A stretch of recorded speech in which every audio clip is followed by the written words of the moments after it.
So one of them would pick up a pebble. He would pick up a pebble and say, Subhanallah. Then the people in the circle, they would respond, Subhanallah. Then they would pick up a circle, they would pick another pebble would be picked up, and someone would say, Subhanallah. And then the people would repeat, Subhanallah. And they did this and they continued to do this, the dhikr of Allah subhanahu wa ta'ala. Then someone would pick up a pebble and say, Alhamdulillah. Then the people repeat after him, Alhamdulillah. And this continued. And they would do this 100 times and 100 times and 100 times with regard to the adhkar of Allah, subhan, making dhikr of Allah. So when Abdullah ibn Mas'ud approached the circle, he said, what is this that you are doing? What is this that you are doing? So then they explained, we are counting pebbles, we are making dhikr of Allah.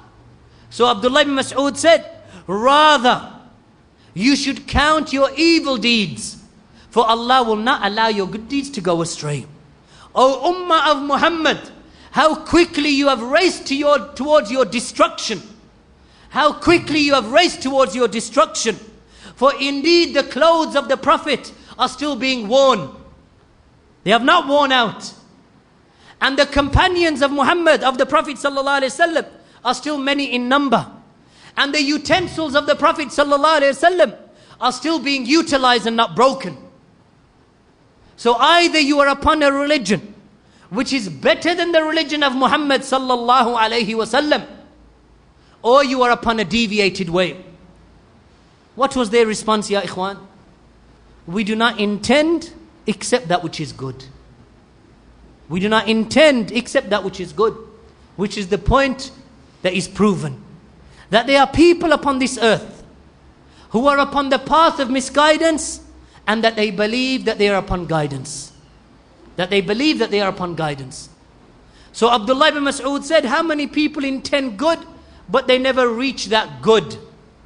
So a person who worships Allah, who seeks nearness to Allah, upon other than the sunnah of Allah's Messenger sallallahu alaihi wasallam, upon other than that which the Prophet sallallahu alaihi wasallam worshipped Allah with, then that person, his deeds are rejected by Allah subhanahu wa ta'ala. Man ahdatha fi amrina hadha ma laysa minhu fahuwa radd. That whomsoever innovates into this religion of ours, that which is not from it will have it rejected.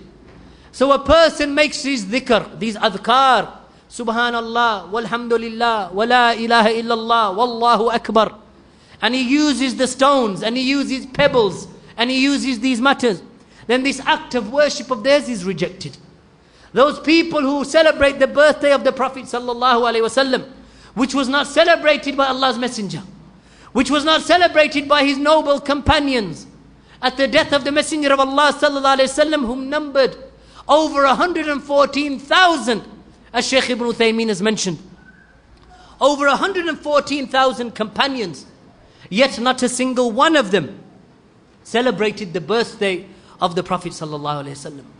Then the tabi'un, those who came after them, then those who came after them, up until 7 centuries went by, and none of the illustrious imams, nor the great scholars, nor the people of Ahlul Sunnah, nor the people of even bid'ah celebrated the birthday of the Prophet sallallahu alaihi wasallam up until the 7th century. So how can a person claim that this is from the deen of Allah? Is it that the revelation stopped when the Messenger of Allah sallallahu alaihi wasallam passed away, but then he came back 7 centuries later just to teach you about the birthday? Is that possible? Revelation stops for 7 centuries, but then the revelation continued. What is this revelation except from the inspirations of the devil that whispers into the hearts of the people, and the people sometimes don't even realize how misguided they are. But the person of sunnah, he realizes, and he seeks knowledge in that regard, and he acts upon the sunnah of the Messenger of Allah sallallahu alaihi wasallam, bearing that in mind, that there is no doubt, having mentioned the matter that I've mentioned, when Abdullah ibn Mas'ud, he said to those people who were counting the stones, he said to them at the end of the narration, he said, by Allah, I heard the Messenger of Allah sallallahu alaihi wasallam say that there will come a group of people and they will recite the Quran, yet it will not go beyond their collarbone. And maybe you are them, you are from them. Look at the strength of the argument of Abdullah ibn Mas'ud radiyallahu anhu, that he did not tolerate not even that which may be seen as resembling the truth. He did not tolerate it.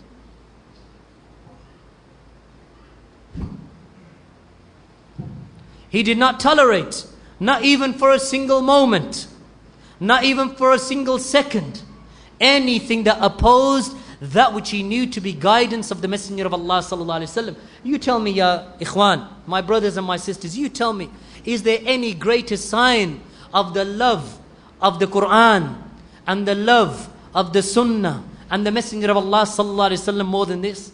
Is there a jealousy which is greater than this type of jealousy? In kuntum tuhibbun Allah fattabi'uni. That's what Allah commanded the Messenger of Allah sallallahu alaihi wasallam to say. Say to them, O Muhammad, if you truly love Allah, then follow me. Then Allah will love you and He will forgive you your sins. So the companions were jealous with regard to the Sunnah, that they would not tolerate any form of deviation from the guidance of the Messenger of Allah sallallahu alaihi wasallam. Not even a group of individuals counting stones in the masjid. The narrator of the hadith, he said, by Allah, or the narrator of the Athar of Abdullah ibn Mas'ud that we mentioned, that he said, by Allah, I saw the very same individuals fighting against Ali radiallahu anhu on the day of Nahrawan. Look where the bid'ah began. Look where the deviation began. Because shaitan does not leave. He does not give you a small deviation and then say, on your way, and I'm going somewhere else. When shaitan sees, and the devil and his army, they see that they have convinced an individual with one innovation, that as Imam al-Barbahari said, rahimahullah, the great Imam, who died in the year 329 in his Sharh al-Sunnah, he said that the innovation, it begins as something small that resembles the truth. That resembles the truth. And then it becomes bigger and bigger and bigger, up until so much so, as he mentions in one of his statements, that a person may even enter into disbelief. So the bid'ah begins as something small, something that resembles the truth. This is how misguidance begins. Shaitan does not misguide you all at once, especially if he knows that he will not be listened to. So he begins with something small, something that looks beautiful, as Abu Musa al-Ash'ari radiyallahu anhu said. He said that I did not see except that which was good.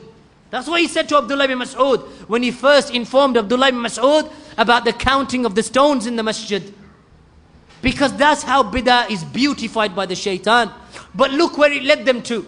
It led them to joining an army that fought against the companions of Allah's Messenger sallallahu alaihi wasallam. That led them eventually to the killing of Ali radiallahu anhu himself, the son-in-law of the Prophet sallallahu alaihi wasallam. So there is no doubt that deviation is something that takes place. There is no doubt that deviation is something that is beautified by the shaitan. And there is no doubt that they are parts of deviation. And there is no doubt, ya ikhwan, that the ummah will divide. As the Prophet sallallahu alaihi wasallam said, سَتَفْتَرِكُ هَذِهِ الْأُمَّةِ سَتَفْتَرِكُ هَذِهِ الْأُمَّةِ, that this ummah will divide عَلَى 73 فِرْقَةً كُلُّهَا فِي النَّارِ إِلَّا وَاحِدًا. So the Prophet sallallahu alaihi wasallam said that this ummah will